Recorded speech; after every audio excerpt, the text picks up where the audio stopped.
क्या हुआ? जब प्रयागराज महाकुंभ के दौरान एक साधु को गंगा स्नान करने से रोका गया, उसके बाद प्रयागराज के उस गंगा घाट पर जो चमत्कार हुआ, उसे देखकर आपके पैरों तले जमीन खिसक जाएगी। साल 2025 के जनवरी माह में प्रयागराज में सदी का सबसे बड़ा महाकुंभ लगने वाला है। यह महाकुंभ हर 12 साल में एक बार लगता है, यानी इस महाकुंभ का बहुत अधिक महत्व रहने वाला है। गंगा में स्नान करने का बहुत महत्व रहता है। इसी वजह से देश और दुनिया से कई लोग प्रयागराज के इस महाकुंभ में पहुंचने वाले हैं। लेकिन अभी हाल ही में जो घटना सबके सामने निकल कर आ रही है, उसने सभी के होश उड़ा दिए। जहां पर एक साधु महाराज को गंगा नदी में स्नान करने से रोका गया। कोई भी महाकुंभ साधुओं के बिना अधूरा है, क्योंकि यह साधु संतों के आगमन और स्नान से ही संपूर्ण माना जाता है। देवभर से साधु महाकुंभ शुरू होने के कई दिनों पहले ही प्रयागराज पहुंच जाते हैं। इस घटना की शुरुआत होती है मध्य प्रदेश के महेश्वर में रहने वाले राधानंद जी महाराज से। राधानंद जी महाराज रोजाना सुबह 4 बजे उठकर ठंडे पानी से स्नान किया करते थे और भिक्षा प्राप्त करने के लिए निकल जाते थे।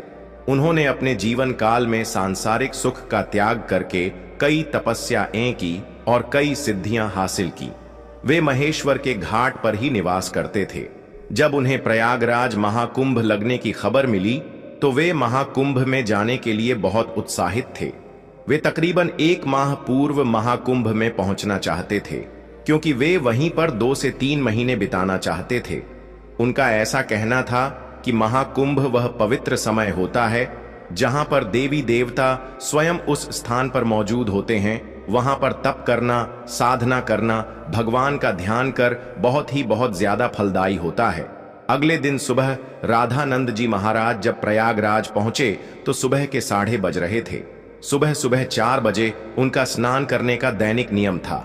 उन्होंने सोचा, क्यों ना आज गंगा नदी का पवित्र स्नान किया जाए, और वे प्रयागराज के गंगा घाट पर पहुंच गए। उस स्थान पर गंगा नदी की सफाई का कार्य चल रहा था। राधानंद जी महाराज को यह देखकर बहुत खुशी हुई। जब उन्होंने अपने कपड़े उतारे और गंगा नदी में स्नान करने के लिए आगे बढ़े, तो वहां पर खड़े कुछ नगर निगम के अधिकारियों ने उन्हें रोक दिया। उनका कहना था कि आप अभी स्नान नहीं कर सकते, क्योंकि इस समय साफ सफाई का कार्य चल रहा है। प्रयागराज में रोजाना रात्रि के समय गंगा नदी की साफ सफाई का कार्य किया जाता है, ताकि दिन और शाम के समय यात्रियों को इस कारण कोई मुश्किलें ना हो। राधानंद जी महाराज काफी धैर्यवान थे। उन्होंने सफाई अधिकारियों को समझा